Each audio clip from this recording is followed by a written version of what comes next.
د لوی او بخونکي خدای په نامه. قدرمنو لیدونکو پاملرنه وکړئ د دې مهال خبرونو ته د ملي ټلویزیون له خبري چینل څخه. بسم الله الرحمن الرحیم. د افغانستان اسلامي جمهوریت جمهور رئیس محمد اشرف غني د پل محمود خان په سیمه کې هغه ځانمرګي برید په کلکو ټکو وغانده چې له امله یې زموږ ډیری هیوادوال شهیدان او ټپیان شول. د افغانستان اسلامي جمهوریت جمهور رئیس په ټینګار سره ویل چې دا کړنه ښایي چې د افغانستان د خلکو دښمنان د افغان امنیتي ځواکونو سره د مقابلې توان نه لري او په میدان کې شکست خوړلی دی. جمهور رئیس څرګنده کړه چې د دښمن دا ډول ناځوانه بریدونه نشي کولی چې د تروریزم پر وړاندې مبارزه کې د افغانستان د خلکو او امنیتي ځواکونو اراده کمزوري کړي. جمهور رئیس غني روغتیایي چارواکو ته لارښوونه وکړه چې د ټپیانو په درملنه کې له ټولو امکاناتو کار واخلي. د هیواد جمهور رئیس د شهیدانو کورنیو ته د تسلیت مراتب او همدردي څرګندوي. شهیدانو ته د الله تعالی جل جلاله له درباره د جنت فردوس او ټپیانو ته د بیړنۍ روغتیا هیله کوي. ملګري ملتونه وایي په افغانستان کې ماشومانو ته ښوونیز او روغتیایي خدمتونه له جدي ګواښ سره مخ دي. یونما او یونیسف لخوا په یو ګډ څیړنیز راپور کې ویل شوي چې دغه وضعیت ځورونکی دی. پام وکړئ زموږ د همکار محمد جواد ستانکزي ریپورټ ته. ملګري ملتونه وایي چې په افغانستان کې د ماشومانو ته ښوونیز او روغتیایي خدمتونه له جدي ګواښ سره مخامخ دي. په افغانستان کې د ملګري ملتونو مرستندوی ماموریت یا یونما او یونیسف لخوا په یو ګډ څیړنیز راپور کې ویل شوي چې دغه وضعیت ځورونکی دی.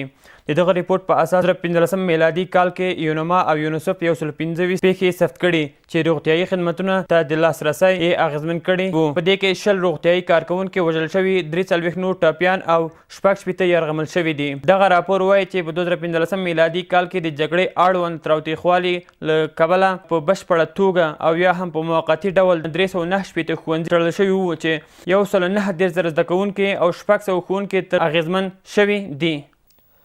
د افغانستان د کډوالو او راستنیدونکو چارو وزارت چارواکي وایي په هیواد کې د بېځایه شوو کسانو ستونزې مخ په زیاتېدو دي او دوی د حل لپاره لازمه بودیجه نه لري.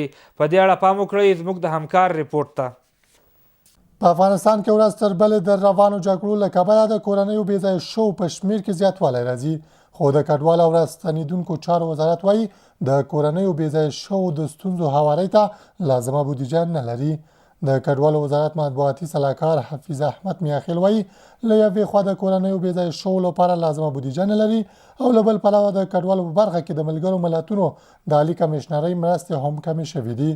د کډوالو وزارت د معلوماتو له مخې یوازې په 2015 زیږدیز کال کې شاوخوا 15 کسان د ناامنیو له کبله په افغانستان کې بېځایه شوي دي.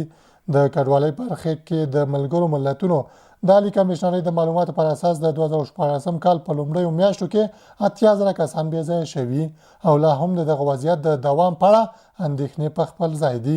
په ورته وخت کې یو شمېر کډوال چې د ناامنیو له کبله کابل ته کډوال شوي وایي په خورا ستونزو شرایطو کې ژوند کوي او حکومت یې باید غم وخوري. له دې ټولو سره د کډوالۍ په برخه کې د ملګرو ملتونو عالي کمیشنري وایي تر بل هر وخت خو د دې ډېره اړتیا ده چې د افغان کډوالو او بېځایه شوو کسانو جدي ملاتړ وشي. په ټوله کې افغان حکومت او نړیوالې ټولنې ته د ملګرو ملتونو د کډوالۍ د عالي کمیشنرۍ وړاندیز دا دی چې اوس د افغان کډوالو او بېځایو کسانو د ستونزو د اساسي حل په باب د جدي او عملي ګامونو د پورته کېدو وخت دی او دغه کړکېچ باید په اساسي توګه حل شي. د کندهار دیني عالمانو، مخورو او ځوانانو د یوې لویې غونډې پر مهال د خپلو امنیتي ځواکونو څخه کلک ملاتړ اعلان کړی او د هیواد د ساتنې په موخه یې د هغوی قربانۍ وستایلې. پام وکړئ له کندهاره د عبدالقاهر انځور راپور ته. په غونډه کښې د کندهار مرستیال والي عبدالعلي شمسي د پروګرام پرانیستونکې وینا وکړه چې پر مهال د افغان ځواکونو د هغې مېړانې او نه هېرېدونکو زحمتونو څخه یادونه وکړه کوم چې یادو ځواکونو د هېواد او خلکو د ساتنې په موخه د سر په بیه ترسره کړي. د ښاغلي شمسي په خبر د همدې ځواکونو د برکته نن ورځ د کندهار ښار تر څنګ په لرې پرتو ولسوالیو او سیمو کښې د امن فضا خپره ده او ټول خلک د خوښیو ډک ژوند تېروي. هغه زیاته کړل د خوښۍ ځای دی چې اوس وخت کښې په لرې پرتو سیمو کښې د سیمې اوسېدونکي د خپلو ځواکونو سره پوره همکار دي او د دوی دغه همکاري ده چې له برکته یې د امن زیری د ټول ولس پورې لیږدوي. ښاغلي شمسي د افغان امنیتي ځواکونو څخه د مننې ترڅنګ د هغو والدینو څخه هم ځانګړې مننه وکړه چې خپل اولادونه یې د افغان ځواکونو لیکو ته لیږلي او د خپل هیواد او خلکو د ساتنې په موخه د نورو وروڼو سره اوږه پر اوږه کار کوي. هغه بیا هم د کندهار د دیني عالمانو، مشرانو او د سیمې اوسیدونکو ځوانانو، خویندو او وروڼو څخه د خپلو ځواکونو سره د ملاتړ غوښتنه وکړه، تر څو په وینا یې توانېدلي یو د هیواد او خلکو ساتنه کې مو نورې لاسته راوړنې هم لرلې وي. په ورته وخت کې د کندهار د ولایتي شورا رئیس حاجي سیجان خاکریزوال هم د افغان ځواکونو سرښندنې او زحمتونه چې د هیواد او خلکو د ساتنې او هوساینې په موخه یې ترسره کړې او کوي یې وستایل او ورته یې د کندهار د خلکو په استازیتوب د هر ډول همکاري ډاډ ورکړ. د ښاغلي خاکریزوال په خبره نن ورځ چې د امن په فضا کښې ژوند کوو همدا د یادو ځواکونو د برکته دي، نو باید ورسره پوره همکاري وکړو تر څو خپله هیوادنۍ دنده او مسؤلیت مو ترسره کړی وي. پر همدې مهال دیني عالمانو د افغان امنیتي ځواکونو د ستاینې ترڅنګ د سولې راوستلو کې د سیمې د مشرانو او مخوره همکاري اړینه وبلل. هغوی زیاته کړه د افغانانو په اوسنۍ جنګ کښې ښکېلې دواړې غاړې مسلمانان دي چې په یوه نوم سره غږ کوي، ولې یو د بل سره خپله مینه او ورورولي نه ساتي چې باید په ګډه دوی د سولې پر یوه ټغر کښېنوو او دغه کار یوازې د دولتي مسؤلینو کار نه بلکې د هیواد هر فرد باید په کښې رغنده رول ولوبوي. نوموړي د افغان امنیتي ځواکونو څخه د ملاتړ ترڅنګ د کندهار ټول ولس د یادو ځواکونو سره د ملاتړ په مخه راوباله چې په خبره یې د هیواد او خلکو د ساتنې او آرامۍ لپاره باید په ګډه کار وکړو. باید وویل سي چې د پروګرام په وروستۍ کې د افغان امنیتي ځواکونو په استازیتوب هغو کسانو ته تقدیرنامې ورکړل سوې چې په خپلو دندو کښې د ځانه وړتیا ښولې او د هیواد او خلکو د ساتنې په برخه کښې شپه او ورځ د سر په بیه نه ستړي کېدونکې هلې ځلې کړي دي. قدرمنو لیدونکو دا و کورني خبرونه، اوس هم پام وکړئ څو بهرنیو خبرونو ته، خو تر لنډې دمې وروسته.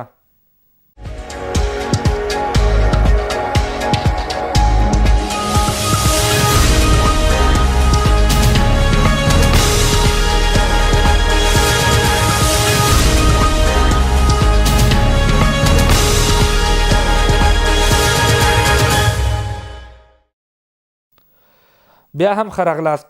د اکواډور حکومت ویلي د تېرې شنبې ورځې زورورې زلزلې د مړو شمېر 414 کسانو ته رسېدلی دی. د دغه هیواد ولسمشر رافایل کوریا په یوه ټلویزیوني وینا کې ویل، ویره لرم چې د کنډوالو په لټولو به د مړو شمېر ډیر شي. له کنډوالو لاندې د ژوندیو کسانو امکان شته. زموږ لومړیتوب به همدا وي چې دغه کسان وژغورو. دی وایي دا د اکواډور په 70 کلونو کې تر ټولو لوی ناورین دی. د تېرې شنبې په ورځ 7.8 درجې زلزلې د اکواډور شمال لویدیځي سمندرغاړې سیمې ولړزولې.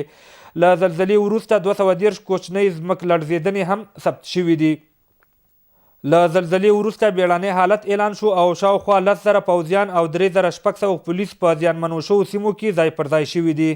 په ځینو برخو کې خلک او مرستندویان د امکاناتو د نشتوالي له کبله په لاسونو له کنډوالو مړي او ټپیان راوباسي. له سویس، اسپانیا او د لاتینې امریکا له ځینو نورو هیوادونو اکواډور ته د ژغورنیزو عملیاتو لپاره مرستندویې ډلې استول شوي دي. دا په اکواډور کې د تېرو 16 لسیزو اوږدو کې تر ټولو زوروره بلل شوې ده چې تر 2000 ډېر کسان پکې ټپیان شوي دي. سلګونه تنه وروسته له هغې د مدیترانې په اوبو کې ډوب شول چې د دوی وړونکې بیړۍ په اوبو کې نسکوره شوه. که څه هم تر اوسه پورې د مړو شمېر معلوم نه دی، خو له یادې پیښې نه ژغورل شوو کسانو دغه شمېره ځینو رسنیو ته یاده کړې وه. دوی وایي چې په یاده بیړۍ کې 500 تنو خپل ژوند له لاسه ورکړی، خو په سیمه کې ساحلي ګارد دغه شمېره نه تاییدوي. د ریپورټونو له مخې ژغورل شوي کسان د ایتوپیا، سومالیا، سوډان او مصر اوسیدونکي دي چې له ژغورلو وروسته د یونان په کلاماتای ښار کې ساتل کیږي. ویل کیږي په روان کال کې له لیبیا هیواد څخه ایټالیې ته د مدیترانې د اوبو په خطرناکه لار د کډوالو د تللو شمېر ډیروالی موندلی دی. او د اسرائیلي چارواکو په وینا د بیت المقدس په جنوب کې په بس کې د چاودنې له امله لږ تر لږه 21 کسان ټپیان شوي دي. په سیمه کې د روغتیایي چارواکو په وینا 2 ټپیان چې روغتیایي حالت یې نازک ښودل شوی روغتون ته لیږدول شوي دي. پولیس د دغې پیښې پلټنه کوي، خو د بیت المقدس ښاروال وایي داسې ښکاري چې چاودېدونکي توکي د بس په شاتنۍ برخه کې ځای پر ځای شوي وو. د تېر کال له اکتوبر میاشتې راهیسې لږ تر لږه 9 اسرائیلي وګړي د چاقو او موټر بریدونو کې د فلسطینیانو لخوا وژل شوي دي. بلخوا د اسرائیلو په وینا شاوخوا 200 فلسطینیان چې ډیری یې بریدګر وو هم په دغه موده کې وژل شوي. قدرمنو لیدونکو دا و د دې مهال خبرونه له ملتیا مو نړۍ مننه. د الله پامان ښې چارې.